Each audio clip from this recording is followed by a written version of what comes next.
সবাই মিলে আশীর্বাদ করবেন। আপনারা সকলেই এই আসরে যে দাঁড়িয়েছেন বিভিন্ন প্রান্ত থেকে, দূর দূরান্ত থেকে এসেছে ভক্তগণ।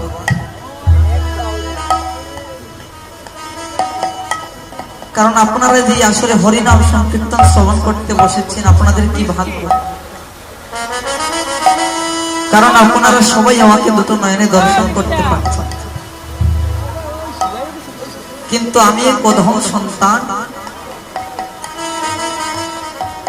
অথবা আমি আপনাদেরকে দুটো নয়নে দর্শন করতে পারছি।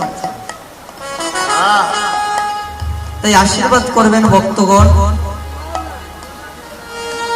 যতদিনে পৃথিবীর বুকে বেঁচে আছে ততদিনই যেন আমাকে ভগবান নয়ন নাই দে, তাতে কোনো দুঃখ নেই। যতদিন বেঁচে আছি ততদিনই যেন এইভাবে হরি গুণগান, কৃষ্ণ গুণগান গাইতে পারি।